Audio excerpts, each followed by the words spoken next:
This is the Paula Gordon Show, conversations with people at the leading edge. Isabel Wilkerson is leading us, as are a number of other people in the wonderful book she's written, The Warmth of Others' Suns. Bill? Well, one of the really appealing things about George, of the three... George the character. George the person. The person, yes. Who turns into a real... He is a real person. With, very as you real. say, all the things that go with that.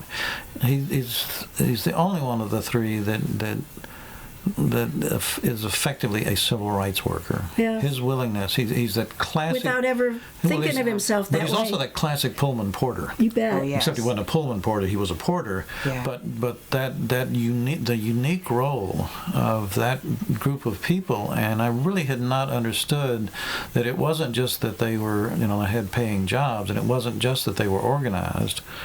It was that they were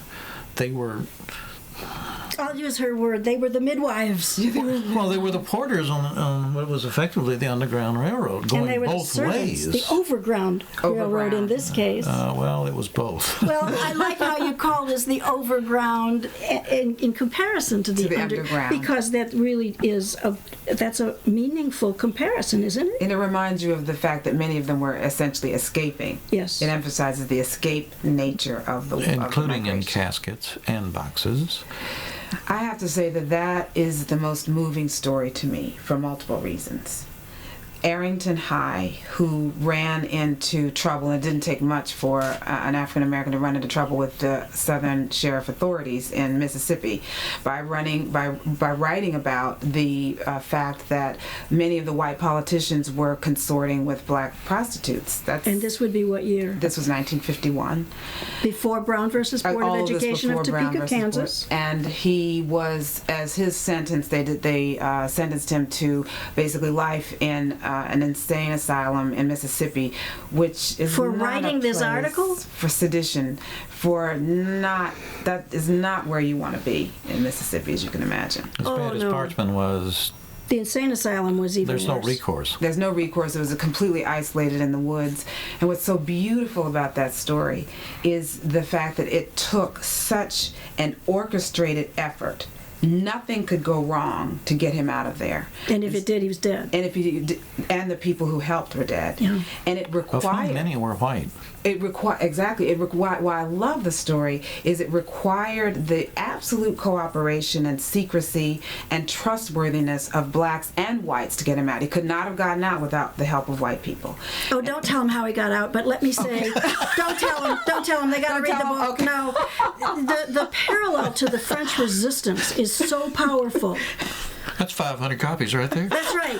Don't tell him. Okay. But it's magnificent, and it's important because it does say, and there's another way. Yes. That there's a deeply human strain through all of this, that when people will do right, when people look beyond the ugliness, that people profiting mightily, as you say, whites in the South watch their meal ticket go away.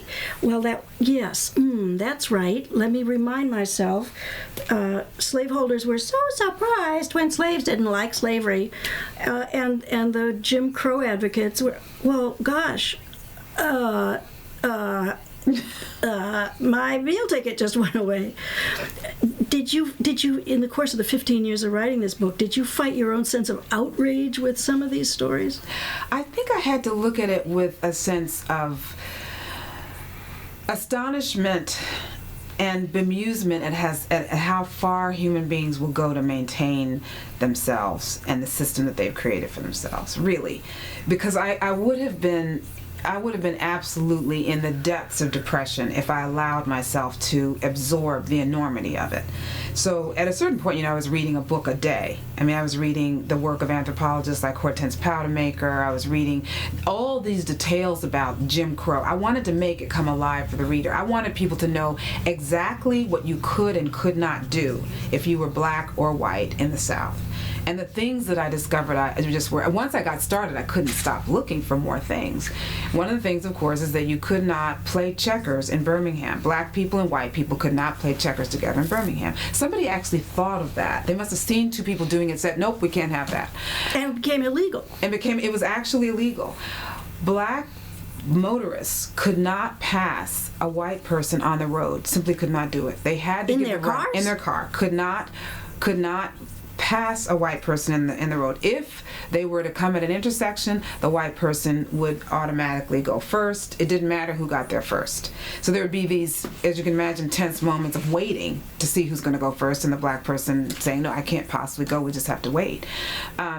There were actually in courtrooms, there was a black Bible and a white Bible. So if a black person was giving testimony, they had to go out and get the black Bible for that person.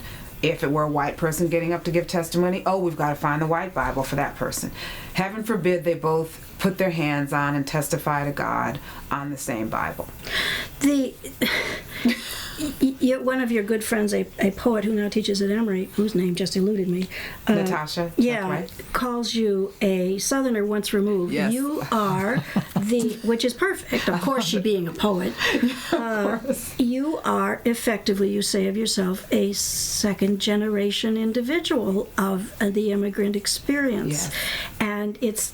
And part of what you capture is a world that a lot of people just wouldn't believe it. I mean, you get the sense of deniers. That couldn't have happened. Well, yes, it did.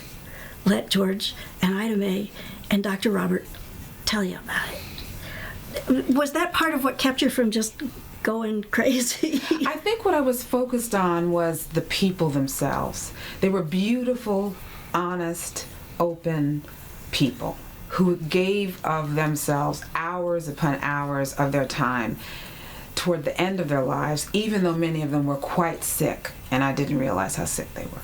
They wanted people to know what they had been through, and this is their gift to the world, and I focused on that. And I was the person that they entrusted to tell that story. I felt that I was given this huge gift that ultimately now readers can benefit from, and it gets me even now as I think about that. As well it should. I'm Paula Gordon. This is Bill Russell. We will be back with Isabel Wilkerson in a moment for a couple more minutes. Be with us.